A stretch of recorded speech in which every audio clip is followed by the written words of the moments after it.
It's like a dream come true, a $300 million inheritance and our own company. When the employees saw my sister-in-law Mary celebrating my father's inheritance, they began to whisper to each other. The employees were ecstatic, and Mary said it triumphantly, "Please be quiet. This is the point which my husband will inherit the company and $3 million. Hearing this, one of the employees began laughing uncontrollably. "What's the deal?" Sitting beside his perplexed wife, my elder brother was reading the will from the lawyer. My brother's face turned pale as he read. "Look at this." When my brother showed her the will, she screamed. "Lucy is my name. I'm 29 years old and work for my father's business. When he was young, my father had the foresight to start a business from the ground up. It's since grown to a modest-sized enterprise with many employees. Of course, soon after launching the business, he incurred debt, and even as a small child, I can imagine how difficult it must have been for my father. Even after the company grew, I wanted to help my mother, who mostly did clerical back-office work. My parents encouraged me to attend college and pursue a career of my choosing. But my dream was to work for the company that my father had worked so hard to build. That was the first thing that came to mind when I was considering my career path after graduating from high school. Bob, a veteran employee, was the first person to mentor me when I joined my father's company. Bob patiently taught me the fundamentals of business without looking at me through the lens of being the president's daughter. I was able to learn more about the company thanks to Bob. On the other hand, my brother Tom, who's just 2 years older, went to college to study management. From a young age, he was proud to tell his college friends that his father was running a business and that he would eventually take over the business. Tom's friends would ask, "What are your plans after you graduate from college, Tom? Don't you have to look for work?" "I don't need to look for work because I'll be working for my father's company. I'll eventually be the company's president, so I'll take my time gaining management experience until then." "So you're going to be the next president of the company? Then your life will be safe and secure. I'm jealous of you."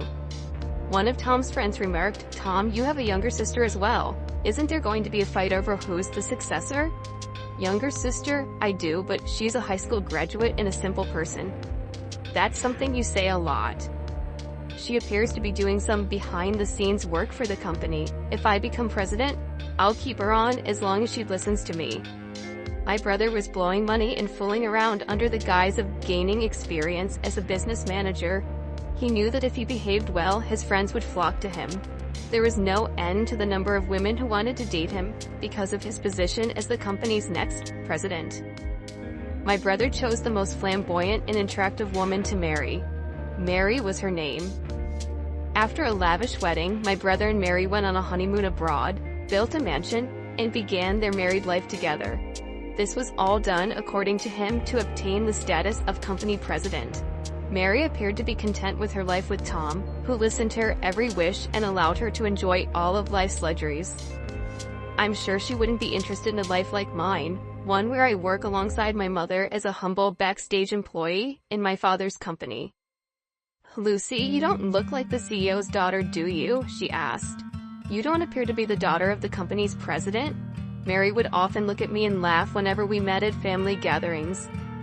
"I don't like to live a lavish lifestyle," I said. She looked at me as if I were a moron. "I feel sorry for you because you were born as the daughter of a company's president, but you have no idea how to spend money. Why? You live at home with your parents and you have a lot of money, so you don't need to work so hard. That's... Beside, with your title as president's daughter, shouldn't the men be flocking to you?" My brother agreed. "I'm sure that's true. Lucy's always been very modest, so no one would imagine that her father is the president, and apparently, she treats the other employees normally. Come as a surprise, there are still many things I don't understand about my job. Many of my coworkers are better at their jobs than I am, so I can't act like a big shot," I refuted, but my brother said, astounded, "That's why you're useless. A boss should be able to stand tall so that he's not derided by his subordinates, such as his employees. Allow the other employees to handle the simple, tedious tasks. I suppose my father and I are the only bosses in this house. You should not look down on your subordinates no matter how powerful you are. My father, too." My brother cut me off when I tried to respond. Looking annoyed and frustrated with me, he said, "A logical woman is not well liked by men." After my brother spoke up, Mary followed. If you keep saying things like that, I'm sure you'll never get married. You should try to make yourself more appealing, don't you agree, Tom? Yeah, well, when I become president, I might fire a humble employee like you, Tom said. My brother and Mary only said what they needed to say and they quickly left. My mother, who'd remained silent during this interaction, consoled me after they had gone. She said, "You're doing an excellent job with the company, which greatly helps me and your father. Don't be concerned about what Tom says." My father nodded, a stern expression on his face. My parents had previously expressed their displeasure with my brother's ideas to his face. But after that, my brother and Mary became visibly upset and stopped visiting our house for over a month. I recalled the depressing atmosphere at the time, so I suggested to my parents, "Tom and Mary are free to say whatever they want." After that, Tom and Mary continued to live their lives as they pleased, dining lavishly at high-end restaurants and vacationing at famous resorts. The purpose was to give the impression that Tom would someday be president of my father's corporation. My father was working hard to expand his business at that time, but one night at home, he complained of chest pain. I said, "Dad, are you all right? Try and relax, I'll call an ambulance." "Lucy, get this." While we waited for the ambulance, my father pointed to a drawer and told me he had a letter for me. I quickly took the letter from the drawer. "I want you to read this. If anything happens to me, everything else is up to the lawyers," he said breathlessly, before losing consciousness before the ambulance arrived. Despite being rushed to the emergency room, he died without regaining consciousness. My brother and Mary, who were away on a trip, were unable to be there for my father's death.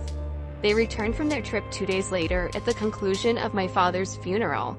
Tom said, "We're just glad we arrived on time. I never imagined my father would pass away while we were on vacation." I was completely taken aback. My brother and Mary arrived at the funeral without a care in the world, making no mention of the fact that my mother and I had been left to handle the arrangements. I asked my brother about it in private so that the employees present would not hear. "Couldn't you have arrived home earlier?" "What? I couldn't because I'd already booked a return flight," my brother said, without apologizing, and then addressed the employees. "Thank you all for your help, and please, from now on, leave it to me to take my father's place in an honorable manner." Mary looked around at the employees who had quieted down in response to my brother's words, and she said admiringly, "That's exactly what Tom would do." Everyone is speechless because they're so impressed. Right? It's only natural given my dignity. Pridefully, my brother asked, "Lucy, isn't the ceremony just about to start? Please hurry and show us the way."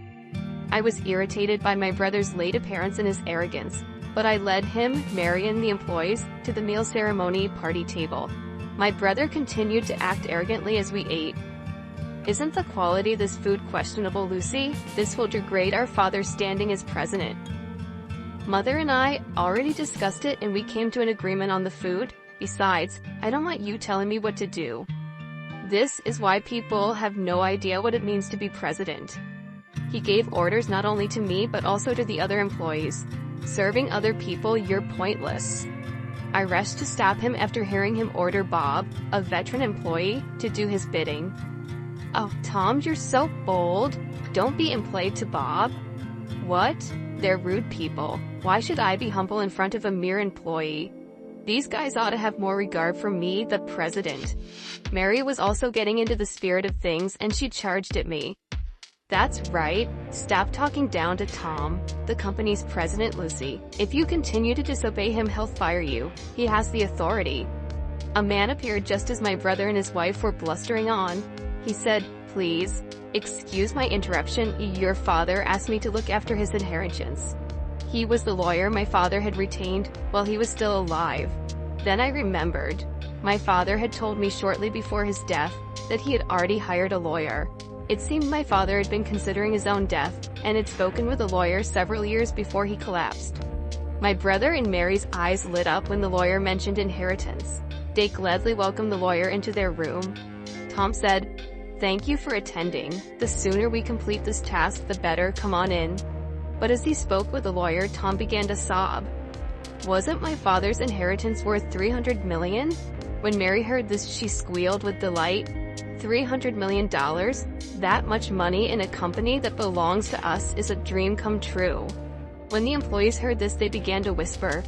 Mary triumphantly declared to the mourning employees, "Quiet. This is the moment when the company and its $300 million inheritance pass to Tom." Hearing this, one of the employees began laughing uncontrollably. "What's the deal?" My brother had received the will and was reading it next to Mary, who was wondering what the employees found so funny. My brother's face turned pale as she watched.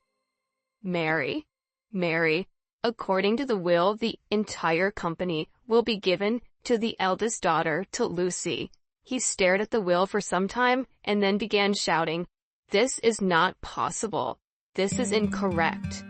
In a troubled tone, the lawyer said, "This is a legally enforceable will." My brother's voice became more and more choked. "What?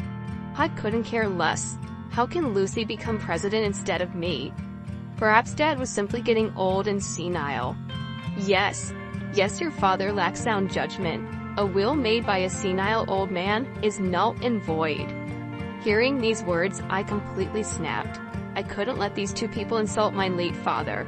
I couldn't let anyone, even family members, bring down my father, who was a good man until the end. Enough. My brother Tom becoming president would be even more unthinkable in my opinion. The words infuriated my brother. "What? Are you trying to tell me that I'm unfit to be president?" I responded without hesitation, "You are correct. How can you be president of this company if you've never even helped it? Don't be a moron. Mary and I even built a house fit for a president, and we went to great lengths to make me look the part. Do you mean building a mansion unsuitable for a man of your stature, or eating at fancy restaurants? That's not good for business, it's only money. After all, didn't Father cover the majority of the costs for the new house and extravaganza? How in the world would you know that?" Just before he died, Dad left me a letter. In the letter, he detailed all the money he had spent on you, and stated it would be given to you in a gift during his lifetime. As a result, your share of the estate is practically nothing. Mary panicked when she heard this. "Wait a second, isn't this inheritance worth $300 million? Did we already spend that much? It's not fair that we got so little out of it." The employee who had just burst out laughing quickly approached Mary and informed her that $300 million comes from the company, not from personal assets. I believe all the employees here are aware of this. Money from the company? Isn't that something that can be inherited? I informed Mary, "It is indeed. The money from the company is not inheritance for the family, so I'm pretty sure my brother's share is negligible." That breaks my heart. Oh no. Lucy was completely taken aback. The inheritance? $300 million? My brother stood up as if he'd had an epiphany, and he yelled at the employees, "You want your company president to be a plain woman like Lucy? You must believe I'm more qualified to be president. I have the same amount of charisma as my father." Not one of his co-workers agreed with him. Bob then took the initiative and began talking with my brother. "Your predecessor, your father, was a charismatic man who founded the company during his lifetime. However, you and he are not the same person." "What? What you have is arrogance, looking down on us, not charisma." "What?" My brother became enraged when the employee calmly refuted him. "Tom, you may be an employee of our company, but we the employees rarely see you at work."